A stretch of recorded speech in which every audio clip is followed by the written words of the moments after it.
Subscribe now and press the bell icon.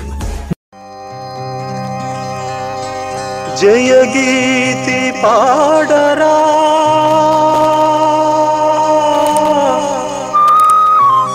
జయ ధ్వని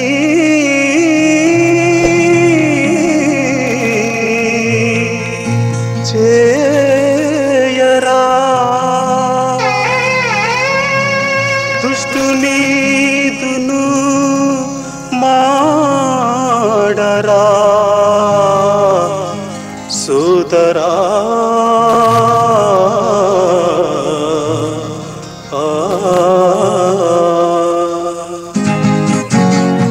ప్రభుని సువార్త చాట పదవేర ముందుకు ప్రభుని సువార్త చాట పదవేర ముందుకు కష్ట నష్టాలెన్ని వచ్చి కలవరంబు కల్గినా ప్రభుని సువార్త చాట పదవేర ముందుకు ప్రభుని సువార్త చాట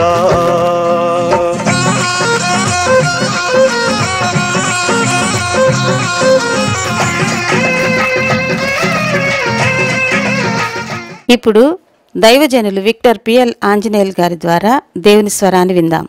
84వ కీర్తన మొదటి నుంచి ఆరంభం. సైన్యములకు అధిపతి యెహోవా, నీ నివాసములు ఎంత రమ్యములు. యెహోవా మందిరాలను చూడవలనని నా ప్రాణము ఎంతో ఆశపడుచున్నది, అది సొమ్మసిల్లుచున్నది. జీవము గల దేవుని దర్శించుటకు నా హృదయమును నా శరీరమును ఆనందంతో కేకలు వేయుచున్నవి. 3వ వాక్యము. సైన్యములకు అధిపతి యెహోవా, నా రాజా, నా దేవా, నీ బలిపీఠమునతోనే పిచ్చుకలకు నివాసము దొరికెను, పిల్లలు పెట్టుటకు వానకోవిలకు గూటి స్థలము దొరికెను. నీ మందిరమందు నివసించు వారు ధన్యులు, వారు నిత్యము నిన్ను స్తుతించుదురు. నీ వలన బలమునందు మనుషులు ధన్యులు, యాత్ర చేయు మార్గములు వారికి అతి ప్రియములు. వారు బాకాలోయలో బడి వెళుచు దానిని జలమయముగా చేయుదురు, తొలకరి వాన దానిని దీవెనలతో కప్పును. వారు నానాటికి బలాభివృద్ధి చెందుతూ ప్రయాణం చేయుదురు, వారిలో ప్రతివాడు సీయోనులో దేవుని సన్నిధిని కనబడును. యెహోవా, సైన్యములకు అధిపతియగు దేవా, నా ప్రార్థన ఆలకింపుము. యాకోబు దేవా, చెవియొగ్గుము. దేవా, మా కేడమా, దృష్టించుము, నీవు అభిషేకించిన వాని ముఖమును లక్షింపుము. నీ ఆవరణములో ఒక దినము గడుపుట 1000 దినముల కంటే శ్రేష్టం. భక్తిహీనుల గుడారములలో నివసించుట కంటే నా దేవుని మందిర ద్వారమునద్ద ఉండుట నాకు ఇష్టము. దేవుడైన యెహోవా సూర్యుడును కేడెమునై ఉన్నాడు. యెహోవా కృపయు ఘనతయు అనుగ్రహించును. యథార్థముగా ప్రవర్తించు వారికి ఆయన ఏ మేలును చేయక మానడు. చివరి వాక్యము 12వ వాక్యము అందరూ కలిసి చదువుకుందాం. సైన్యములకు అధిపతి యెహోవా, నీ యందు నమ్మిక ఉంచువారు ధన్యులు. ఆమెన్. ప్రభువున సహాయం, ప్రభు తన వాక్యములలో సాధకం చేయను గాక. ఆమెన్. హల్లెలూయా. చిన్న వాక్య భాగమే కానీ చాలా లోతైనటువంటి గాఢమైనటువంటి విస్తారమైన భావం ఇందులో ఉంది. అయితే మనం ఇది ప్రసంగ సమయం కాదు కాబట్టి హెచ్చరికలు మాత్రమే. మన ఆత్మీయ జీవితాలను బలపరచుకోవడానికి, మన ఆరాధన, మన స్తుతి ఆయన అంగీకరించినట్టు మన హృదయాన్ని సిద్ధపరచుకోవడానికి 2-3 హెచ్చరికలు తీసుకుందాం. మొదట మనకు ఏముండాలంటండి,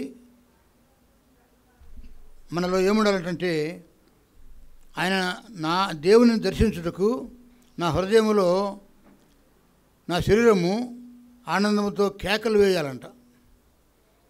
ఆదివారం రాగానే ఉదయాన్న మన పనులన్నీ ముగించుకొని, మన పనులు సరిపెట్టుకుని అన్ని పనులు ముగించుకొని సంఘానికి రాకముందు మన హృదయంలో ఒక కేక పుట్టాలి. నా సంఘానికి ఏ కేక? అది ఏడుస్తూ మొత్తుకుంటూ కాదు, ఆనందంతో కేకలు వేలి నేను నా సంఘానికి వెళ్తున్నాను, నా సంఘములో నా దేవుని దర్శిస్తాను, నా సంఘములో నా దేవుని స్వరాన్ని వింటాను, నా సంఘములో నాతో ఉన్న పరిస్థితులతో సహవాసం చేస్తాను అనే కేక పుట్టాలి. ఎంతమంది కేకలంటే ఏడుపు ముత్తుకోవటం కాదు, సనుగుతూ గొనుగుతూ చేయి కాదు. ఆనందముతో, రక్షణానందముతో ఉన్నటువంటి ఆ సంతోషాన్ని తట్టుకోలేక నా ప్రభు నిన్ను సూచిస్తానని చెప్పి అవసరమైతే మనం వచ్చే మార్గంలో పాటలు పాడుకుంటూ రావాలి. చూడండి, నా ప్రాణము ఎంతో ఆశపడుతున్నది, అది సొమ్మసిల్లుతున్నది అని చెప్పి కోరహ కుమారుడు చెప్తా ఉన్నారు. దేవుని మందిరానికి వెళ్ళేటప్పుడంట యెహోవా మందిర ఆవరణములను ఆ మందిర ఆవరణం, ఆ గేటు చూస్తే చాలు. ఇదే పెద్ద ఆలయం కాదు, గోపురం కాదు, గుడి కాదు, ఇది చిన్న అద్దె ఇల్లు. కానీ ఇక్కడ దేవుని సన్నిధి ఉంటుందని, ఇక్కడ దైవజనులు ఉంటారని, ఇక్కడ సేవ జరుగుద్దని, దేవుని వాక్యం ఇక్కడ విస్తారంగా వినపడుద్దని, ఆత్మ సంచారం ఉంటుందని ఆ కోరిక, ఆ నమ్మకం నీకుంటే నీవు నీ ఇంటిలో బయలుదేరినప్పటి నుంచే నువ్వు సంతోషంతో ఆనందంతో నింపబడిన హృదయంతో కేకలు వేస్తూ పాటలు పాడుతూ ఎంతో ఆనందంతో సంతోషంతో నువ్వు పరుగెత్తుకుంటూ వస్తావు. ఆ ఆలోచన, ఆ ఆశ నీకుందా? ఇదనమున భక్తులైన కోరకువారు అంటారు, ఇదిగో ఆయన మందిరం యొక్క ఆవరణములను చూడవలనని నా ప్రాణం ఎంతో ఆశపడుతున్నది, అది సముచరిస్తున్నది. అంతేకాదు జీవం గల దేవుని దర్శించుటకు నా హృదయమును నా శరీరమును ఆనందంతో కేకలు వేస్తున్నది అని వారి అనుభవాన్ని ప్రకటిస్తూ ఉన్నారు. ఒకవేళ నువ్వు అనొచ్చు, నాకు లోపల ఉందా ఆనందం, సంతోషం లోపల ఉంది, నాకు నా మనసులో కోరిక ఉంది దేవుని మందిరానికి వెళ్ళాలని, దేవుని పిల్లలతో ఆరాధించాలని, నాకు లోపల అదంతా పూర్తిగా కోరిక నిండి ఉందని చెప్పి నువ్వు చెప్పొచ్చు. కానీ ఒక మాట ఉంది, సామెత ఉంది, face is the index of mind అంటారు. అంటే నీలో హృదయంలో ఆనందం ఉంటే అది నీ ముఖంలో కనపడాలా. ఒక్కోసారి మన హృదయంలో దుఃఖం ఉంటే మన ముఖం నల్లగైపోద్ది. మన ముఖాన్ని చూసి అయ్యే దుఃఖంలో ఉన్నట్టుందని చెప్పి మనసు గ్రహిస్తారు. నిజంగా దేవుని మందిరం విషయంలో, దేవుని ఆరాధించే విషయంలో, దేవుని స్తుతించి దేవునిలో సాగిపోవడానికి నీకు మనసుంటే నీ హృదయంలో ఉన్న ఆనందాన్ని నీ ముఖంలో చూపించు. పై నటన కాదు, యథార్థమైన భక్తి చేద్దాం. ఏదైనా కొద్దిమంది ఉన్నా అక్కడ.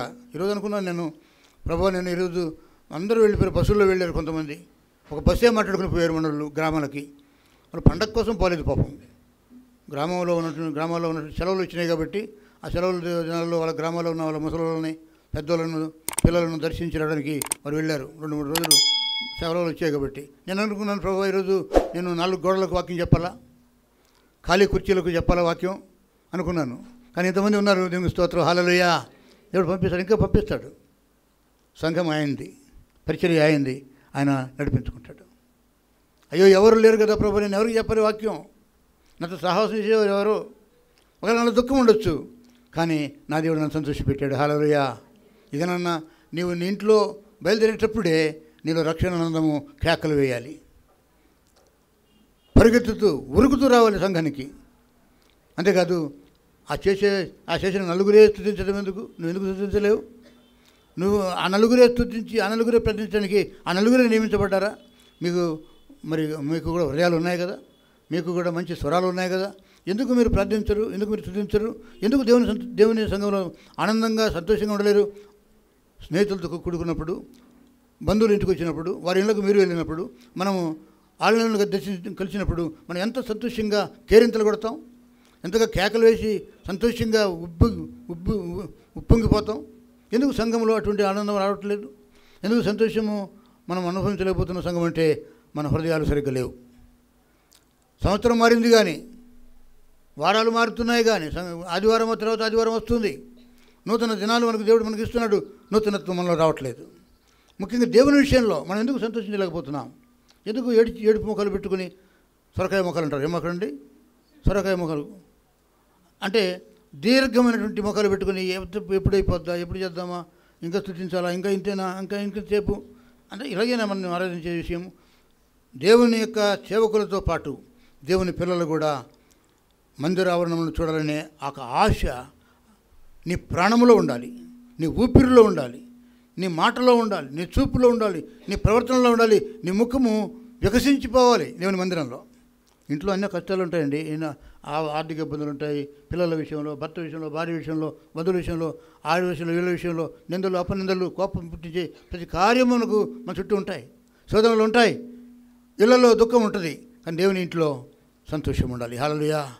దేవుని ఇంట్లో దేవుడు ఆనందం, సంతోషం కలిగించాలి. ఒక ఆటంకం మీద ఇంకొక ఆటంకం, ఒక ఆటంకం ఉండగానే ఇంకొక ఆటంకం వచ్చి పడుతుంది, ఒక శోధన ఉండగానే ఇంకొక శోధన వచ్చి పడుతుంది. ఈ కష్టాలు నాకేనా అనిపిస్తుంది, ఈ బాధలు మాకేనా, ఈ లోటులు మాకేనా అనిపిస్తుంది. కానీ దేవుని సంఘంలో అవన్నీ మనం మర్చిపోతాం, హల్లెలూయా. ఆ బాధలన్నీ మర్చిపోతామండి. దేవుడు మంచివాడు. ఒక మాట చెప్పి ముగించాలి. ఒక మంచి మాట ఉంది, దేవుణ్ణి నమ్మేవారు దేవుని మందిరాన్ని ఆశించి వచ్చేవారంట, వారు యాత్ర చేసేవారు. వారు ఎవరండి? మానవ జీవిత యాత్ర, 23వ సంవత్సరంలో యాత్ర ముగించుకొని 24వ సంవత్సరంలో మనం ప్రవేశించాం. ఒక సంవత్సరం మన జీవితంలో దాటిపోయింది. మనం అనుకుంటాము మేము సంవత్సరాన్ని దాటామనుకుంటాం. దాటింది నువ్వు కాదు, దాటింది అది. సంవత్సరం దాటిపోయింది, ఇది కాలగర్భంలో కలిసిపోయింది. ఏదైనా నీ శక్తితో నీ బలముతో 2024లో నువ్వు ప్రవేశించలేదు. నీ ఆరోగ్యము, నీ ఐశ్వర్యము, నీ శక్తి, నీ భక్తి, నీ యుక్తి నిన్ను కొత్త సంవత్సరంలోకి ప్రవేశించబట్టలేదు. కానీ నీకంటే గొప్ప వాళ్ళు చచ్చిపోయారు, నీకంటే ఘనులు మట్టికి మన్నైపోయారు. నువ్వు బతికే ఉన్నావు అనుకుంటున్నావా? నా భక్తి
ప్రభా. గొప్ప దేవుడు, బాకాలోయలో పడి వెళ్ళిన దాన్ని జలమయముగా చేసే గొప్ప దేవుడు అయ్యా. నాడు నీ బిడ్డలతో ఇశ్రాయేలీలతో ఉన్నావు, ఈనాడు మాతో కూడా ఉన్నావు ప్రభా.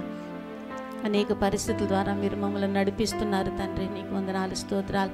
ఇరుకుల్లో, ఇబ్బందుల్లో, కష్టాల్లో, దుఃఖంలో, వేదనలో, అనారోగ్యంలో, అన్ని పరిస్థితుల్లోనూ చాలిన దేవుడుగా నీ ఉండి మమ్మల్ని సజీవులుగా ఉంచిన ఆయన అయ్యా. నా తండ్రి, నేను స్తుతించడానికి ఇచ్చిన కృపను బట్టి నీకు నా మనకు లెక్కలేని స్తోత్రాలు ప్రభా. పిచ్చుకలకు నీ మందిరంలో నీ వాసస్థలం ఇచ్చే గొప్ప దేవుడు ప్రభా. గొప్ప దేవుడు నాయన మాతో ఉన్నారు ప్రభా. అల్పులం, అయోగ్యులం నాయన, ఎన్నికలేని వారం, అతిశయించుటకే మంచి లేని వారం ప్రభా. అయినను నీ కృప వెంటాడుతుంది తండ్రి. నీకు వందనాలు, స్తోత్రాలు చెల్లిస్తున్నాం తండ్రి. దయగల దేవుడు, జాలిగల దేవుడు, కనికరం గల దేవుడు, ప్రేమ గల దేవుడు, మా రక్షకుడు తండ్రి. మాతో ఉన్నందుకు వందనాలు, స్తుతి స్తోత్రాలు చెల్లిస్తున్నాం తండ్రి. విడువని ఎడబాయనని వాగ్దానం చేసిన దేవుడు, మాట ఇచ్చి నెరవేర్చే దేవుడు, మా కొరకే దిగి వచ్చిన ఆయన, మమ్మల్ని ప్రేమించి ప్రాణం ఇచ్చి రక్షించిన ఆయన, మా కొరకే చనిపోయి తిరిగి లేచి ఇంకా విజ్ఞాపన చేస్తున్నారు తండ్రి. స్వస్థపరచువాడా నీకు వందనాలు, స్తోత్రాలయ్యా. లేవనెత్తువాడా నీకు వందనాలు, ఆదరించువాడా నీకు వందనాలు, ధైర్యపరచువాడా నీకు వందనాలు ప్రభా. గొప్ప దేవాన్ని నా ఘనమైన నామకు లెక్కలేని స్తుతి స్తోత్రాలు చెల్లిస్తున్నాం నాయన. మేము మంచి వారం కాదని తెలుసు నాయన, మంచి అనేది మాలో పుట్టదని కూడా మీకు తెలుసు ప్రభా. మాటి మాటికి పడిపోయే స్వభావం కలవారమని కూడా మీకు తెలుసు నాయన. అందుకే మా కొరకు నాయన నీ రక్తాన్ని, శరీరాన్ని మా ముందు ఉంచారు ప్రభా. మమ్మల్ని మేము కడుక్కోలేం కానీ ప్రభా, నీ రక్తం ద్వారా ప్రతి పాపం నువ్వు ఒప్పుకుంటేనైనా అయ్యా మమ్మల్ని పవిత్రులుగా చేస్తానని వాగ్దానం చేసిన దేవుడు, మాట ఇచ్చి నెరవేర్చే దేవుడు, మంచి దేవుడుగా, మంచి కాపరిగా మాతో ఉన్నందుకు లెక్కలేని స్తుతి స్తోత్రాలు చెల్లిస్తున్నాం నాయన. మాకు ఇచ్చిన సంఘాన్ని బట్టి నీకు స్తోత్రాలు నాయన, కాపరిని బట్టి నీకు స్తోత్రాలు, సహవాసమును బట్టి నీకు స్తోత్రాలు, పరిచర్యను బట్టి నీకు స్తోత్రాలు, సంఘంలోని ప్రతి కుటుంబాన్ని బట్టి నీకు స్తోత్రాలు చెల్లిస్తున్నాం నాయన.